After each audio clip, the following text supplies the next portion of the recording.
옛날 옛적 한양 성곽 너머 깊은 골목길을 따라가면 밤이면 붉은 등롱이 반짝이는 청각이 있었습니다. 그곳은 낮에는 조용하게 잠들어 있다가도 밤이 깊어지면 비단결 소리와 함께 깨어나는 곳이었지요. 조선 후기 세상은 혼란스러웠습니다. 백성들은 가뭄과 흉년에 시달렸고 조정은 당파 싸움으로 혼란스러웠으며 양반들은 권력 다툼에 눈이 멀어 백성들의 고통을 외면했지요. 그리고 그 혼란 속에서 가장 아름다우면서도 슬픔이 깃든 꽃이 피어났으니 바로 청각의 꽃 장금이었습니다. 그마 오늘 밤에도 나리들이 많이 오신다 하니 단장을 굽게 하거라. 행수마담 월양의 목소리가 비단 장막 너머로 들려왔습니다. 월양은 청각의 주인이자 장금을 거둔 사람이었습니다. 그녀는 10여 년 전 어린 장금을 길가에서 주워 키웠고 장금이 자라 아름다운 처녀가 되자 청각의 보물처럼 아꼈습니다. 네, 마님. 장금은 공손히 대답하며 거울 앞에 앉았습니다. 거울 속에 비친 얼굴은 18 꽃다운 나이의 아름다운 처녀였습니다. 하지만 그 눈빛 속에는 깊은 슬픔과 자부심이 교차하고 있었지요. 조이는 양반가의 피를 타고났거늘 이런 곳에서 장금은 속으로 중얼거렸습니다. 그녀는 자신이 몰락한 양반가의 딸이라는 사실을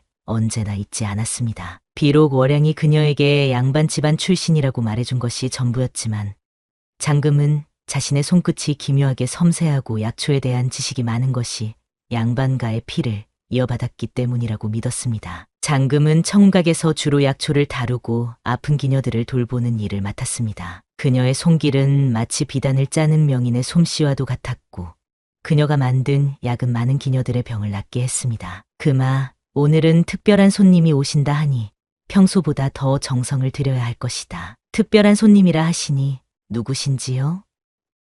장금이 조심스럽게 물었습니다. 좌의정 대감이시다. 오랜만에 청각을 찾으신다 하시니 최고의 예로 대접해야 한다. 장금의 눈빛이 순간 흔들렸습니다. 좌의정 정한철은 조정에서 가장 권세 있는 인물이었고 장금은 왜인지 그의 이름을 들을 때마다 가슴 한구석이 서늘해지는 느낌을 받았습니다. 같은 시각 한양의 한 귀한 집 사랑방에서는 창백한 얼굴의 젊은 공자가 기침을 하며 누워 있었습니다. 그가 바로 전 남원부사의 아들 윤석이었습니다. 그의 아버지는 억울한 누명을 쓰고 감옥에 갇혀 있었고 윤석은 병약한 몸으로 아버지를 구할 방법을 찾고 있었습니다. 도련님, 약을 드셔야 합니다. 젊은 무사 한빈이 걱정스러운 눈빛으로 말했습니다. 무슨 소용이냐. 의원들이 백방으로 찾아봐도 내 병이 낫지 않는데. 윤석은 약그릇을 밀어내며 말했습니다. 그의 목소리는 약했지만 눈빛만은 강인했습니다. 아버님을 구하기 위해서라도 몸을 추스셔야 합니다. 그렇지. 아버님을 위해서라도. 윤석은 힘없이 중얼거리며 약을 받아 마셨습니다. 도련님, 오늘 밤 좌의정 대감이 청각에 간다는 소식이 들렸습니다. 한빈이 조심스럽게 말했습니다. 윤석의 눈빛이 날카로워졌습니다. 좌의정이라. 그자가 아버님을 모함한 주범이라고 의심하고 있지만 아직 증거가 없으니 준비하거라. 오늘 밤 청각으로 가겠다. 윤석의 목소리에는 오랜만에 힘이 실려 있었습니다. 이렇게 서로 다른 운명을 가진 두 사람, 장금과 윤석은 곧 만나게 될 운명이었습니다. 그리고 그 만남은 두 사람의 인생을 영원히 바꾸어 놓을 것이었지요. 가을이 깊어가는 어느 밤, 청각에는 평소보다 많은 나리들이 찾아왔습니다. 좌의정 정한철이 오랜만에 청각을 찾는다는 소문이 돌았기 때문이었지요. 청각의 마당에는 붉은 등롱이 온 마당을 물들였고 대청마루에는 산해진미가 가득 차려졌습니다. 그마 오늘은 좌의정 대감께서 오시니 특별히 내가 술상을 올리거라.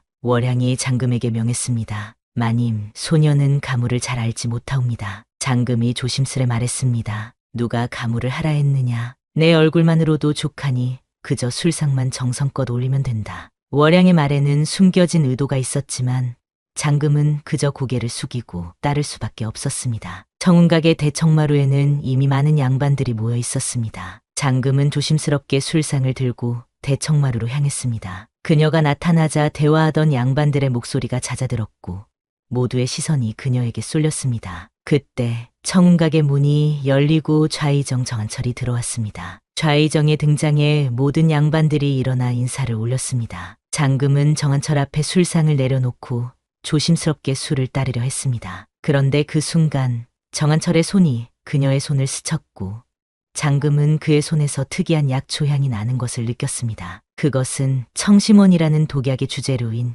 천남성의 향이었습니다. 밤이 깊어 자정이 가까워졌을 무렵 문득 대문 밖에서 소란이 일었습니다. 누구시오?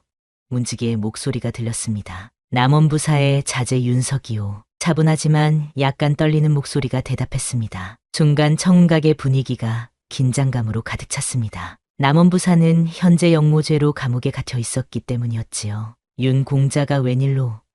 좌의정 정한철이 눈을 빛내며 중얼거렸습니다. 장금은 술상을 들고 나오다가 문 앞에 광경을 목격했습니다. 한 젊은 공자가 창백한 얼굴로 서 있었고 그 옆에는 무사 차림의 젊은이가 그를 부축하고 있었습니다. 제 아버지는 역적이 아닙니다. 윤석이 단호하게 말했습니다. 아버지는 억울한 누명을 쓰셨을 뿐입니다. 그런데 그때 윤석이 갑자기 기침을 시작했고 그의 몸이 휘청거렸으며 장금이 들고 있던 술상이 그와 부딪혔습니다. 이런! 장금이 놀라 소리쳤고 술잔이 바닥에 떨어지며 산산조각이 났습니다. 죄송합니다. 윤석이 약한 목소리로 말했습니다. 그의 눈은 장금의 얼굴을 바라보았고 그 순간 둘의 눈이 마주쳤습니다. 장금은 윤석의 팔목을 스치듯 만졌고 그의 맥박이 이상하게 뛰는 것을 느꼈습니다. 몸이 불편하신 듯하니 안쪽 방으로 모시지요. 장금이 침착하게 말했습니다. 장금은 윤석을 안쪽 방으로 안내했습니다. 그녀는 윤석을 방석에 앉히고 그의 손목을 잡고 맥을 짚었습니다. 이상하군요.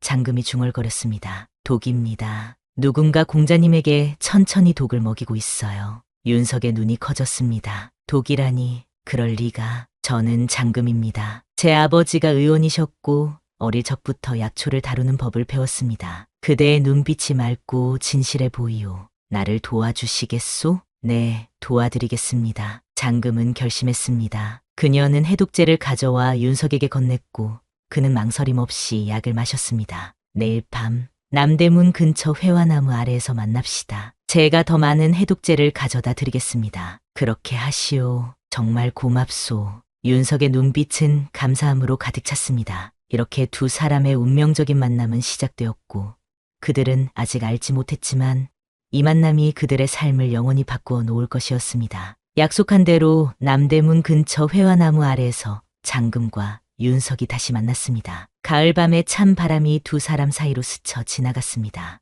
윤석은 장금이 가져온 해독제를 매일 복용한 덕에 얼굴에 조금씩 혈색이 돌기 시작했습니다. 이 약을 일주일간 드시면 몸에 있는 독이 많이 빠질 겁니다. 장금이 작은 주머니를 건네며 말했습니다. 정말 고맙소. 당신 덕분에 기운이 조금씩 돌아오는 것 같소. 윤석의 목소리에는 감사함이 묻어났습니다. 제가 알아본 바로는 장금이 조심스럽게 말을 이었습니다. 좌의정 대감이 공자님에게 독을 먹이고 있는 것 같습니다. 아마도 그분이 의원을 통해 약에 독을 섞었을 거예요. 윤석의 눈빛이 날카로워졌습니다. 역시 그자였군.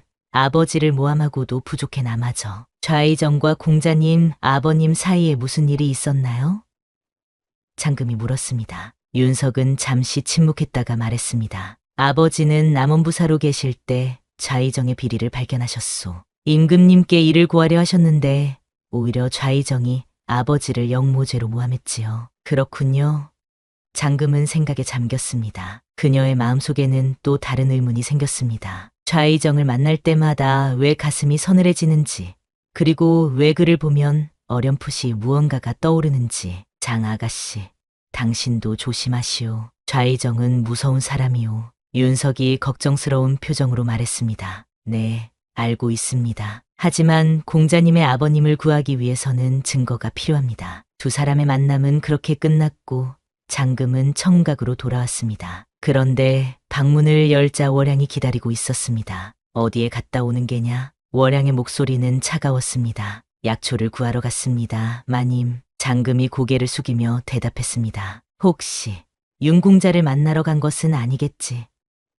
월양의 눈빛이 날카로워졌습니다. 장금은 가슴이 덜컥 내려앉았지만 침착함을 유지했습니다. 아닙니다, 마님. 어찌 그런 말씀을. 그럼 다행이구나. 월양은 잠시 장금을 바라보다가 말했습니다. 그마, 내게 들려줄 이야기가 있다. 월양은 장금에게 한 이야기를 들려주었습니다. 장금의 아버지가 양반이었다는 것, 그리고 어떤 사건으로 인해 가족이 몰살당했다는 것까지. 하지만 월양은 그 사건의 원인이나 누가 저질렀는지에 대해서는 언급하지 않았습니다. 그러니 내가 신분을 숨기고 살아야 하는 이유를 알겠지. 월양이 말했습니다. 아버지가 어떤 분이셨나요? 장금의 목소리가 떨렸습니다. 훌륭한 사람이었지. 충직하고 정의로웠어. 월양의 목소리에는 슬픔이 배어 있었습니다. 장금은 그날 밤 잠을 이루지 못했습니다. 그녀의 머릿속은 온통 아버지에 대한 생각으로 가득했고 아버지가 누구였는지, 왜 가족이 몰살당했는지 의문이 들었습니다. 한편 윤석은 한빈과 함께 계획을 세우고 있었습니다. 그들은 아버지를 구하기 위해 좌의정의 비리를 파헤치고자 했지만 증거가 부족했습니다. 도련님, 장금 아가씨는 신뢰할 수 있을까요? 한빈이 걱정스럽게 물었습니다. 그녀의 눈빛에는 거짓이 없었소. 그리고 내 병이 나아지는 것을 보면 그녀는 정말 나를 도우려는 것 같소. 사흘 후 장금은 청각의 비밀 서재에서 놀라운 발견을 했습니다. 그곳에는 오래된 문서들이 보관되어 있었는데 그 중에는 남원부사 윤해창과 충신 장윤의 영모 혐해라는 제목의 문서가 있었습니다. 장윤? 장금은 가슴이 떨렸습니다. 혹시 나의 아버지? 문서를 자세히 살펴보니 장윤은 윤해창의 충직한 신하였고 함께 좌의정의 비리를 임금에게 구하려다 영모죄로 몰려 가족이 몰살당했다는 내용이 적혀 있었습니다. 그리고 좌의정 정한철이 이 모든 일의 배우였습니다. 장금은 충격에 휩싸였습니다. 그녀의 아버지는 윤석의 아버지의 충신이었고 좌의정이 그녀의 가족을 몰살시킨 장본인이었습니다. 더욱 놀라운 것은 그 문서에 어린 장금이 살아남았다는 기록도 있었다는 것입니다. 그래서 월양마님이 나를 거두셨구나. 장금은 문서를 품에 안고 비밀 서재를 나섰습니다. 그녀는 이 사실을 윤석에게 알려야 했습니다. 이제 그들은 단순한 의사와 환자의 관계가 아니라 같은 원수를 가진 운명 공동체였습니다. 하지만 그녀가 모르는 사이 어둠 속에서 누군가가 그녀의 행동을 지켜보고 있었습니다. 달빛이 어둠을 가르며 내리쬐는 밤, 장금은 발소리를 죽이며 청각을 빠져나왔습니다. 품 안에는 그녀가 발견한 문서가 단단히 숨겨져 있었습니다. 윤석에게 진실을 알려야 한다는 일념 하나로 그녀는 남대문을 향해 발걸음을 재촉했습니다. 어디로 가시는 것이오? 갑자기 들려온 목소리에 장금은 흠칫 놀랐습니다. 어둠 속에서 포청의 책임자 구천이 나타났습니다. 약초를 구하러 가는 길입니다. 장금이 떨리는 목소리로 대답했습니다. 깊은 밤의 약초라.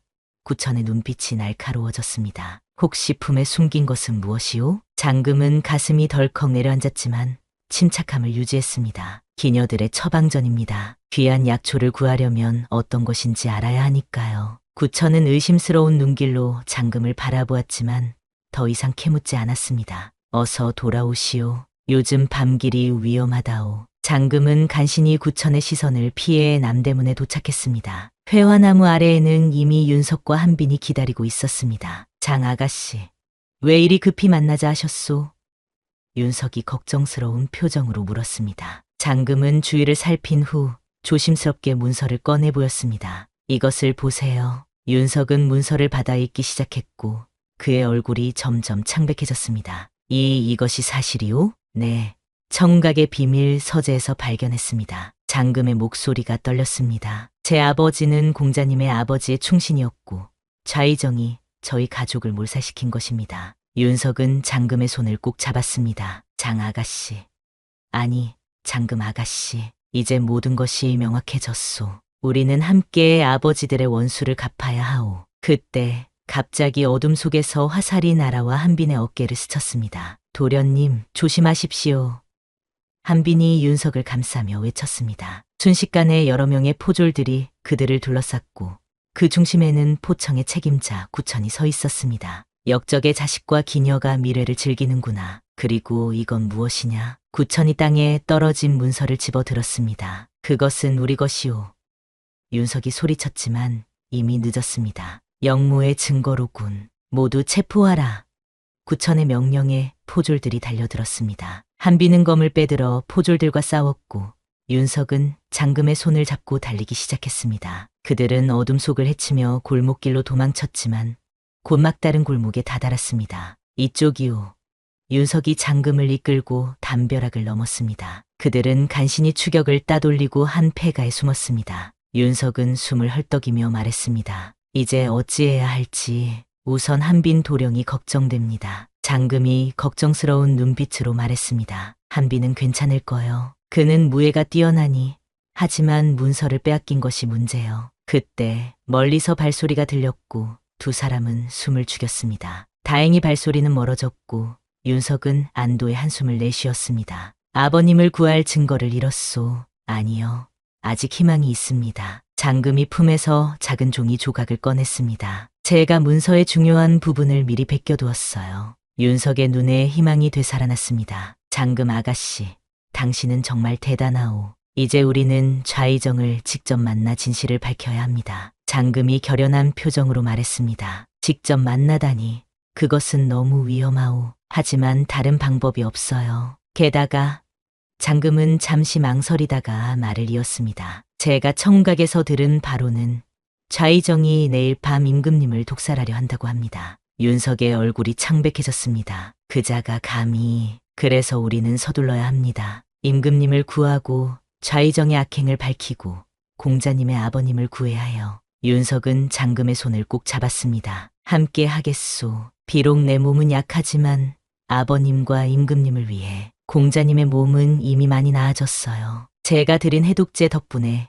독이 거의 빠져나갔습니다. 그들은 밤새 계획을 세웠습니다. 장금은 다시 청각으로 돌아가 좌의정의 독살 계획에 대한 더 자세한 정보를 얻기로 했고 윤석은 한빈을 찾아 도움을 요청하기로 했습니다. 조심하시오, 장금 아가씨. 윤석의 눈빛에는 걱정과 함께 따뜻함이 묻어 있었습니다. 공자님도 조심하세요. 장금은 윤석을 바라보며 미소 지었습니다. 둘은 서로의 손을 마지막으로 잡고 각자의 길로 떠났습니다. 하늘에는 구름이 걷히고 밝은 달빛이 그들의 길을 비추었습니다. 비록 위험이 그들을 기다리고 있지만 그들의 마음에는 용기와 희망이 가득했습니다. 장금은 청각으로 돌아왔습니다. 그녀의 부재를 알아챘을까 걱정했지만 다행히 기녀들은 모두 깊은 잠에 빠져 있었습니다. 하지만 방문을 열자마자 그녀는 놀라움에 숨을 멈췄습니다. 월양이 그녀의 방에서 기다리고 있었기 때문입니다. 어디 갔다 왔느냐? 월양의 목소리는 평소보다 더 날카로웠습니다. 마님, 장금이 말을 더듬었습니다. 말하지 않아도 안다. 윤공자를 만나러 갔지. 월양의 눈빛은 차가웠지만 그 안에는 슬픔도 깃들어 있었습니다. 장금은 고개를 숙였습니다. 더 이상 숨길 수 없다고 느꼈습니다. 마님, 제 아버지는 장윤이라는 사람이었지요. 그리고 그분은 윤대감의 충신이었습니다. 월양의 눈이 커졌습니다. 내가 어떻게... 청운각의 비밀 서재에서 문서를 찾았습니다. 좌의정이 제 아버지와 윤공자의 아버지를 모함했다는 증거가요. 월양은 깊은 한숨을 내쉬었습니다. 결국 알게 되었구나. 그래, 내 아버지는 장윤이었다. 그리고 나는 내 아버지의 누이였단다. 장금은 충격에 휩싸였습니다. 그럼 마님은... 그래, 난 내 고모다. 하지만 그 사실을 밝히면 너도 위험해질까봐 숨겨왔지. 월양의 눈에 눈물이 고였습니다. 내 부모님이 죽고 내가 살아남은 것은 기적이었단다. 나는 그날 밤 불타는 집에서 너를 구해냈고 좌의정의 눈을 피해 이곳에서 키운 거야. 그런데 왜 좌의정은 저를 해치려 했나요? 그자는 내 가문을 뿌리째 없애려 했던 거다. 내 아버지가 그의 비리를 밝혀낸 탓에. 장금은 더 이상 분노를 감출 수 없었습니다. 마님, 좌의정이 내일 밤 임금님을 독살하려 한다는 소문이 있습니다. 저는 그것을 막아야 합니다. 월양의 얼굴이 창백해졌습니다. 그럼 역시 내가 들은 소문이 사실이었구나. 어떤 소문이요? 좌의정이 내일 밤 청각에 임금님을 모신다고 했다. 특별한 술을 대접한다면서. 그리고 그 술에 쓰일 약재를 청심원을 만드는 늙은 의원에게 부탁했다고 하더구나. 장금은 확신했습니다. 좌의정은 분명 임금에게 독을 타려는 것이었습니다. 마님, 도와주세요. 저는 윤공자와 함께 이 계획을 막아야 합니다. 월양은 잠시 망설이다가 결단을 내렸습니다. 좋다. 내가 도와주마. 너의 아버지를 위해서라도 이제 진실을 밝힐 때가 왔다. 다음 날 장금은 월양의 도움으로 좌의정이 임금에게 대접할 술의 준비 과정을 살폈습니다. 그녀는 미리 해독제를 준비해 두었고 윤석에게 정가를 보낼 계획을 알렸습니다. 한편 윤석은 한빈을 찾아 나섰습니다. 그는 한빈이 체포되었을 것이라 걱정했지만 뜻밖에도 한빈은 관아 앞에서 그를 기다리고 있었습니다. 도련님, 무사하셨군요. 한빈이 반가운 표정으로 말했습니다. 한빈, 어찌 도망쳤소? 윤석이 놀라 물었습니다. 도망친 것이 아닙니다. 포졸들이 저를 잡으려 했지만 한 늙은 의원이 나타나 저를 돕더군요. 그는 자신이 좌의정의 명령으로 도련님에게 독을 먹여왔다며 뉘우친다고 했습니다. 윤석은 깜짝 놀랐습니다. 그 늙은 의원이라. 네, 그가 좌의정의 독살 계획도 알려주었습니다. 그리고 이것을. 한빈이 작은 주머니를 건넸습니다. 좌의정이 사용하는 독의 정체와 그가 고문으로 윤대감의 자백을 받아냈다는 증거입니다. 윤석의 눈에 희망이 빛났습니다. 이제 모든 증거를 모았소. 오늘 밤 청각에서 기회를 맞아 반드시 좌의정을 몰락시키겠소. 해가 저물고 청각은 그 어느 때보다 화려하게 꾸며졌습니다. 임금의 행차를 위해 붉은 비단으로 장식된 청각의 대청마루에는 진수성찬이 차려졌고 좌의정은 미소를 지으며 모든 준비를 점검했습니다. 장금은 제자리에서 임금이 오기를 기다렸습니다. 그녀의 손에는 해독제가 준비되어 있었고 마음은 굳게 다져져 있었습니다. 윤석과 한빈도 일반 손님으로 변장하여 청각에 들어와 있었습니다. 이제 모든 것은 준비되었습니다. 그들은 진실을 밝히고 정의를 되찾기 위한 마지막 싸움을 앞두고 있었습니다. 저녁 무렵 청각에는 임금의 행차를 알리는 종소리가 울렸습니다. 모든 기녀들과 청각을 찾은 손님들은 엄숙한 표정으로 대문 앞에 도열했고 좌의정 정한철은 미소를 지으며 가장 앞에 섰습니다. 장금은 특별히 준비된 술상을 들고 대청마루에 서 있었습니다. 그녀의 손은 떨렸지만 눈빛만은 결연했습니다. 윤석과 한빈은 손님들 사이에 섞여 기회를 엿보고 있었습니다. 임금님 행차하신다. 포졸들의 외침과 함께 임금이 들어섰습니다. 모든 이들이 엎드려 절했습니다. 일어나거라. 임금의 목소리가 울렸고 모두가 천천히 고개를 들었습니다. 좌의정은 임금을 대청마루로 안내했습니다. 폐하, 이번에 특별히 준비한 진상주가 있사옵니다. 천하제일의 맛이라 하니 부디 드셔보시옵소서. 장금은 임금 앞에 조심스럽게 술상을 내려놓았습니다. 그녀는 좌의정이 보지 않는 틈을 타 재빨리 술에 해독제를 섞었습니다. 좌의정은 임금에게 술잔을 올리려 했지만 그때 윤석이 갑자기 앞으로 나섰습니다. 폐하, 그 술을 마시지 마십시오. 독이 들어있습니다. 순간 청각이 소란스러워졌고 좌의정의 얼굴이 창백해졌습니다. 이 역적놈, 감히 임금님 앞에서. 좌의정이 소리쳤습니다. 역적은 바로 당신입니다. 좌의정 대감. 장금이 앞으로 나섰습니다. 이 술에는 천남성 독이 들어있습니다. 당신이 윤공자에게도 계속해서 먹였던 바로 그 독이지요. 황당한 소리. 폐하, 이들은 모두 역적 윤회창의 일당입니다. 좌의정이 외쳤습니다. 그때 뒤에서 또 다른 목소리가 들렸습니다. 그것은 사실이 아닙니다. 늙은 의원이 걸어 나왔습니다. 저는 좌의정의 명을 받아 윤석 도령에게 독을 먹였습니다. 그리고 오늘도 임금님을 위한 술에 독을 타라는 명을 받았습니다. 임금의 얼굴이 분노로 일그러졌습니다. 정한철, 이것이 사실이냐? 폐하, 이는 모두 저를 모함하려는 음모입니다. 증거가 여기 있습니다. 윤석이 한빈에게서 받은 문서를 임금에게 건넸습니다. 이것은 좌의정이 저의 아버지와 장금 아가씨의 아버지를 모함했다는 증거입니다. 그리고 이것은 윤석이 장금에게서 받은 다른 문서를 내밀었습니다. 좌의정이 독약을 사용한 기록입니다. 임금은 문서를 자세히 살폈고 그의 표정이 점점 무거워졌습니다. 정한철, 내가 나를 배신하려 했다는 말이냐? 좌의정은 더 이상 도망칠 수 없음을 깨달았습니다. 그는 갑자기 품에서 단검을 꺼내 임금을 향해 달려들었습니다. 폐하,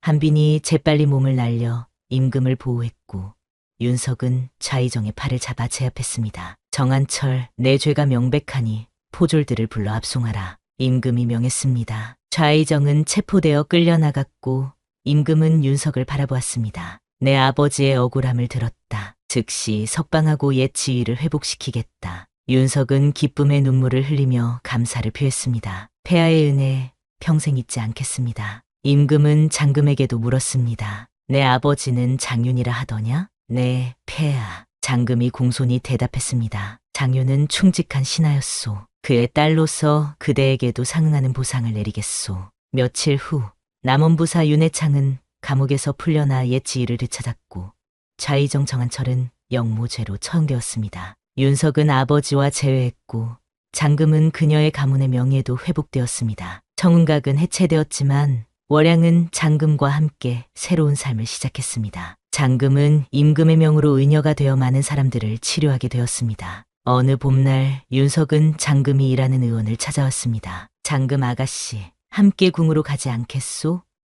아버지께서 나에게 관직을 내리셨소. 장금은 미소를 지었습니다. 축하드립니다, 공자님. 하지만 저는 이곳에서 사람들을 치료하며 제 길을 가려 합니다. 윤석의 눈빛이 아쉬움으로 가득 찼습니다. 그대가 없었다면 나와 아버지는 지금 이 자리에 없었을 것이오. 공자님도 없었다면 제 가문의 명예는 회복되지 못했을 거예요. 윤석은 장금의 손을 잡았습니다. 언젠가 다시 만날 수 있을까요? 네, 반드시 다시 만날 거예요. 장금은 따뜻한 미소를 지었습니다. 윤석은 장금의 손을 마지막으로 잡고 미소를 남긴 채 떠났습니다. 그리고 장금은 그가 떠나는 모습을 오래도록 바라보았습니다. 달빛이 내리쬐는 밤, 장금은 약초밭에서 일하며 하늘을 올려다보았습니다. 달은 예전처럼 밝았고 바람은 여전히 서늘했지만 그녀의 마음은 이제 평온했습니다. 그녀는 자신의 정체성을 찾았고 부모님의 원수를 갚았으며 자신만의 길을 찾았습니다. 그리고 언젠가 운명이 정한 시간에 그들은 다시 만날 것입니다. 그때는 신분의 벽도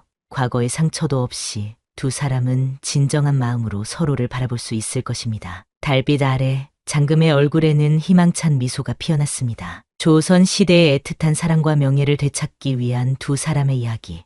청운의 꽃, 비애의 바람이었습니다. 장금과 윤석처럼 우리 삶에도 때로는 예상치 못한 만남이 큰 변화를 가져오기도 합니다. 여러분도 오늘 하루 누군가에게 따뜻한 마음을 전해보는 건 어떨까요? 오늘도 은밀야담을 시청해 주셔서 감사합니다.